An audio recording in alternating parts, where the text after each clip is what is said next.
કાશીમાં રહેતા. પિતાનું નામ લક્ષ્મણભટ્ટજી અને માતાનું નામ એલંબાગારુજી. વલ્લભ 2 વર્ષના થયા. આજુબાજુના બધા બાળકો પોતાની બોલીમાં મીઠું મીઠું બોલે, પણ વલ્લભ એક શબ્દ પણ ન બોલતા. એ વાતની માતાને ચિંતા થતી. તો આ પ્રસંગની આપણે સૌ આજે જાણીએ અને માનીએ. આ વાતની ચિંતા માતા એલંબાગારુજીની થાય. માતા રોજ સવારે ગંગાજીનું પૂજન કરવા જાય અને કહે, મૈયા, કોઈને ના મળે એવો દીકરો મને મળે છે, અને તે પણ અગ્નિકુળમાંથી. પણ મૈયા, કહીને મને ક્યારે બોલાવશે? મારા દીકરો મૂંગો તો નહીં હોય ને? માં કહીને મને ક્યારે બોલાવશે? અહમ ભિક્ષામ દેહી. સંન્યાસી, નો અભિક્ષા.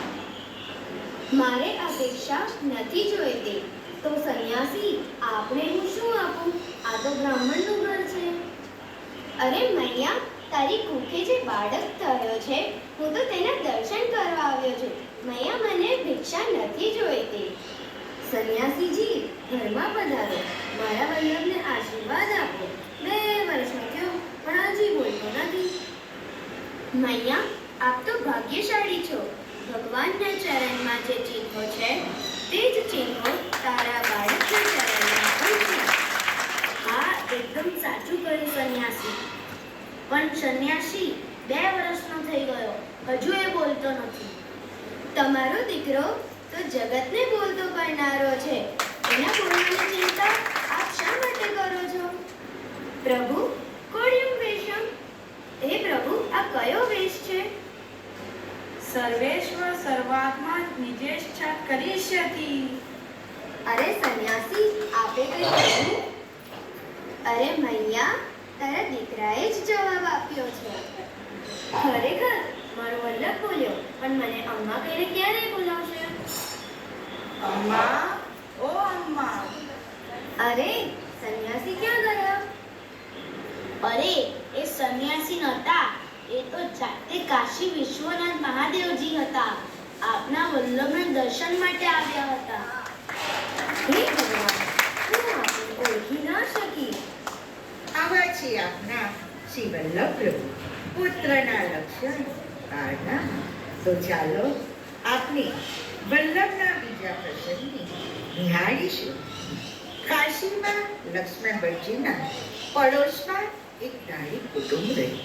આ ધાડી કુટુંબમાં એકનો એક દીકરો, એનું નામ શગુનદાસ. આ શગુનદાસ શ્રી વલ્લભની જ ઉંમરના. બંનેને ઘણું સારું બને. બંને સાથે રમી અને તેમાં શ્રી વલ્લભ આ શગુનદાસને પોતાને ત્યાં રમવા લઈ આવે અને શ્રી વલ્લભ પણ શગુનદાસની ઘેર જાય. એમાં એક દિવસ બન્યું. એક દિવસ બાળ વલ્લભને તેમના પિતા લક્ષ્મણભટ્ટજીએ બોલાવ્યા. વલ્લભ, આવો મારી પાસે બેસો. મારે તમને એક વાત કહેવી છે. પિતાજી, આજ્ઞા કરો. વલ્લભ, તમને ખબર છે આપની કઈ જ્ઞાતિ છે? હા, આપણે તેલંગ બ્રાહ્મણ છે. તો આ તમારો મિત્ર શગુનદાસ કઈ જ્ઞાતિનો છે તમને ખબર છે? અરે પિતાજી, તે ધારી શૂદ્ર જ્ઞાતિનો છે. તમે સાચું કહ્યું વલ્લભ, પણ તમારે તેની સાથે ન રમવું. શા માટે પિતાજી? કે તે શુદ્ર છે, આપનાથી તદ્દન ઉત્તરતી જાતિનું છે. પણ પિતાજી, તમને એક વાત પૂછું? પૂછો વલ્લભ. પિતાજી, તમે રોજ ભાગવતનો પાઠ કરો છો, બરાબર ને? હા વલ્લભ, હું તો કરું જ છું ને.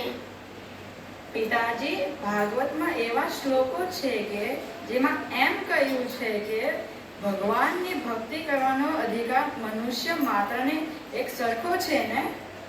હા વલ્લભ, તું સાચું કહે છે. તો પિતાજી, તમે ભાગવતજીની આ વાત સ્વીકારો છો ને? હા હા, હું સ્વીકારું છું.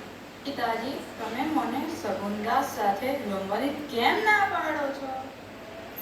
તો પછી વલ્લભ, તમને જેમ ઠીક લાગે તેમ કરો. વૈષ્ણવો, આવા આપણા શ્રી વલ્લભ પ્રભુને આપણા પિતાજી પણ ના ઓળખી શક્યા.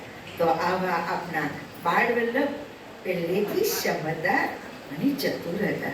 આવા તો અનેક એમના પ્રેરક પ્રસંગો પરથી આપને ઘણી બધી પ્રેરણા મળે છે. અને આપના વલ્લભે આપના દરેક વૈષ્ણવ માટે એટલી કૃપા વરસાવી છે. અને એવા કરુણાના પ્રસંગો છે કે જે પ્રસંગો દ્વારા આપના જીવનને ખૂબ બધી બોધ આપ્યો છે. તો આવા બાળકોના બાળ પ્રસંગને નિહાળીને આપણે કૃતાર્થ થયા. ચાલો વૈષ્ણવ, આપણે સૌ સાથે મળીને શ્રી વલ્લભના નામનો જયઘોષ કરીશું. બોલો શ્રી વલ્લભ.